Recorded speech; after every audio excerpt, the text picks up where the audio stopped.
day. This is Friday, the 23rd of July, and Sean just told me it was our 60th video cast that we've made since the beginning of this pandemic.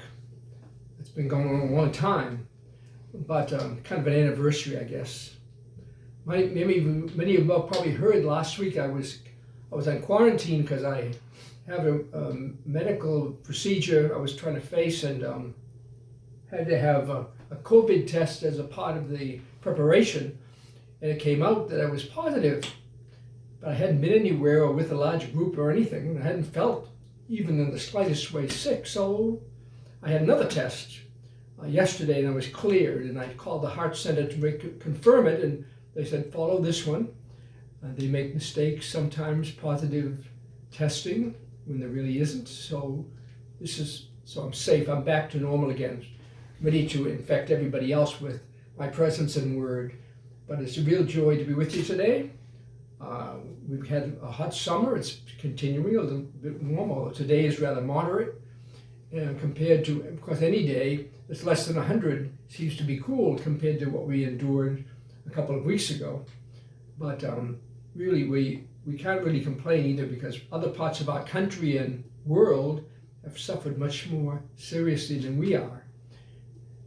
Places where they've had floods, and terrible floods, like Germany, China, awful floods, and the southwest, of course, where they've had these terrible, and still have these terrible wildfires that are eating up a great portion of our public forests in the country. And we're so blessed, and we need to be quite concerned about all those other people who are suffering, and pray for them, remember them. So I'm back to normal again. I don't know, it's a blessing or a curse to some of you, but here we are. Today is the feast of Saint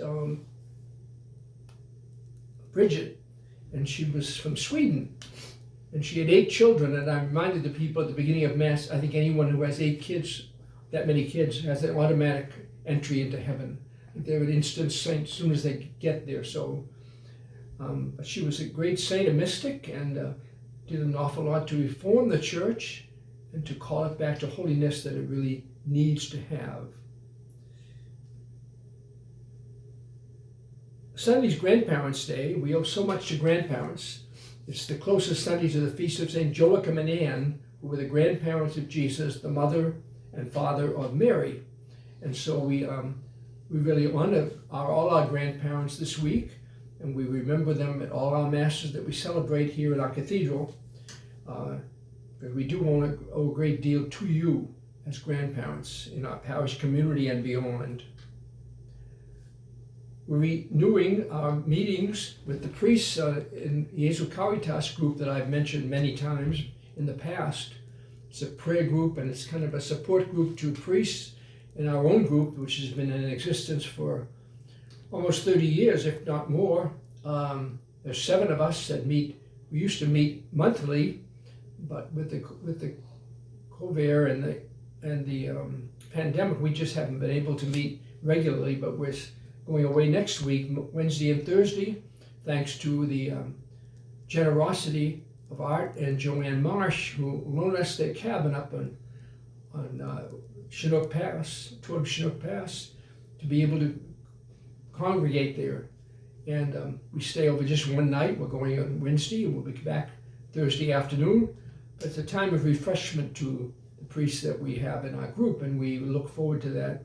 Hopefully we can get back to our monthly meetings now that the pandemic is on the way down. I hope it is on the way down, but we're still in the pandemic. And by the way, if you feel more comfortable wearing masks at church, please do. And if you're not vaccinated, we ask you to do that. Put it on your own word of honor, but because it's not over yet. We think sometimes that because things have been lessened, the restrictions, it might be over, but it isn't. It's really strong, even in our own communities here. So be careful. Respect the personal space of one another. And even though this Sunday, or the last couple of Sundays too, we've renewed the practice of the kiss of peace, a sign of peace at Mass, don't push yourself on the person next to you or behind you or in front of you, because maybe they don't feel as comfortable as you might in offering or receiving. Just to bow to someone is a sign of peace too. We're already in August. A week from Sunday is August, and 1st of August, and can't believe summer's gone by so fast. It's been a hot summer and kind of a tough summer for many of you, but we're already in August. So that means that kind of the end of summer is ahead of us. Religious education sign up is going to happen in a couple of weeks for 2 Sundays. Emma will be there in the cathedral after Mass to register, or one of her staff or people will be there to help her to register public school grade school children after Mass. And we hope that you'll make it a point to encourage and to make sure that your kids come to these classes. They're going to be held on Monday evenings. They have been for the last couple of years. It's from 6 to 7:30 up at our school building. And the primary obligation of teaching children, of course, rests with parents. We're just here to help you to live up to your responsibilities. So we invite you to come in after Masses, beginning probably I think it's the 3rd weekend of August. Maybe it's the 2nd even, I'm not sure. Well, we're starting the weekend of August 15th, yeah. And we're going to have it, and also on the 22nd, the week later, after Masses.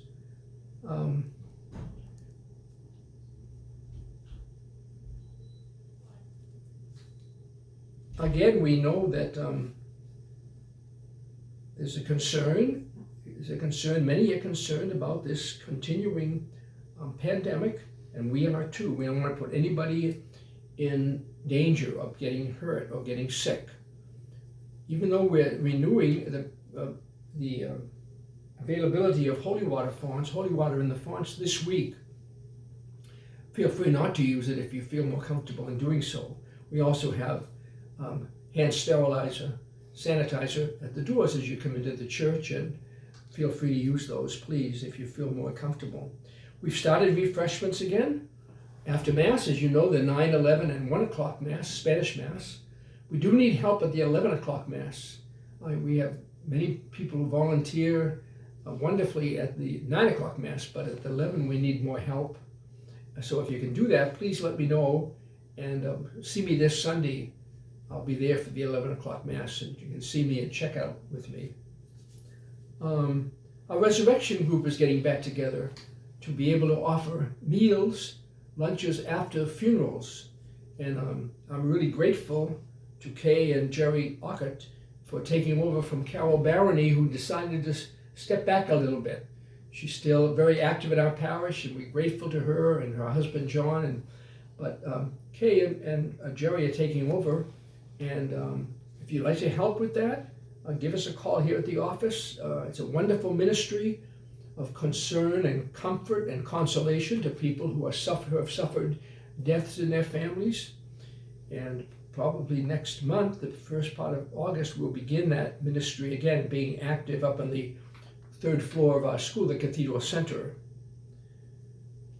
I want to thank you again for being so faithful with your support of the church. By the way, I don't have a caller on today. I always have an extra caller around, but today I came in here to make this video and couldn't find a caller. But it's still valid without a caller. So I'm the same old person, and feel comfortable, even though I don't have a caller on today. I thank all of you again for your continual tithing and support of our parish. We have been able to weather the storm of the pandemic extremely well because of your generosity. And we are indebted to you. Me as your pastor, and I as your pastor, I should say, and our parish community is grateful to all of you who are so faithful in our sacrificial giving to make sure that our parish is able to continue. We're a tithing parish, and next time we get together, I'll mention all those tithes we've given this past year, to people outside our parish who are in need. I got a letter yesterday, a very moving letter from the Bishop of Fairbanks in Alaska that we help every year. We send him a monthly tithe, and he was talking about Holy Week, that he went out to the far-flung villages in the snow, of course.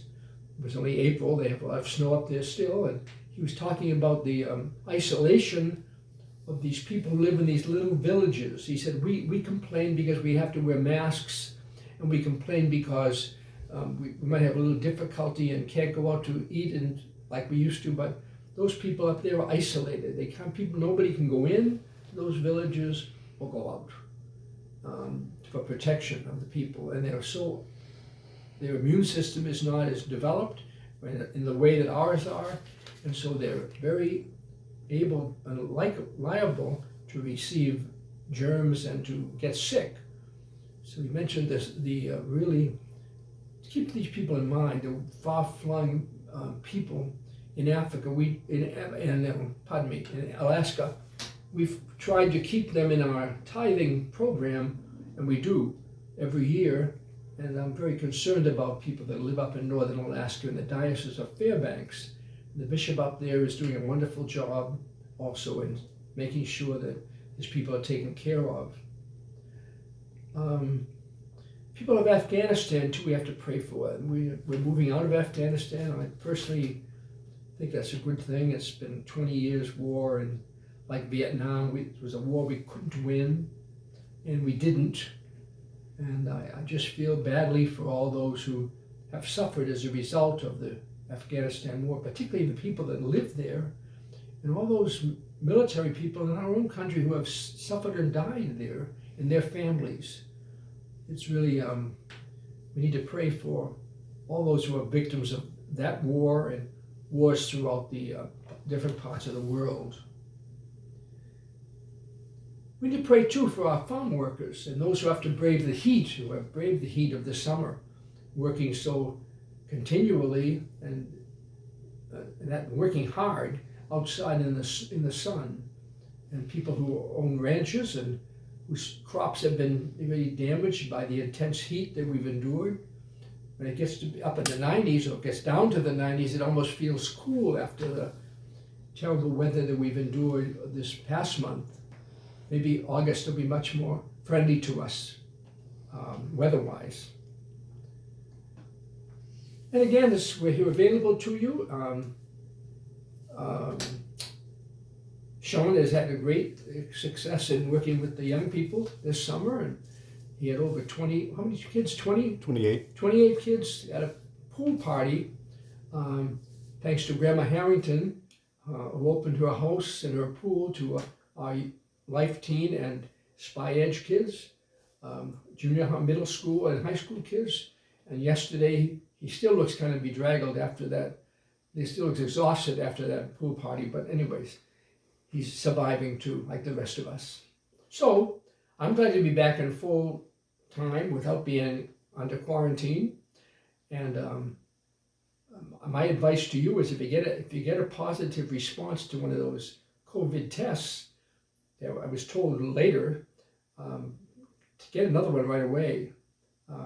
They're available to you, and sometimes the mistakes that are made or just wrong settings or results that we get out of these tests. And I encourage you to, again, to be careful. Remember that COVID is still with us in that pandemic, and we're not free from it yet. And even though we have refreshments after Mass now, and we have a lot of things that are lessening up, we try to be as careful as we can and make sure that everything is prepackaged and able to be served without any restrictions and limitations on those things, but being very careful about security and about cleanliness. So again, thanks for your continued generosity, your continued support. Again, I mentioned to you, it's such a delight to be your pastor. I relish this all of my life, having been able to serve you for such a long time here as the pastor of your parish. And I ask God's blessing upon all of you and your families, the Father and the Son and the Holy Spirit. Amen.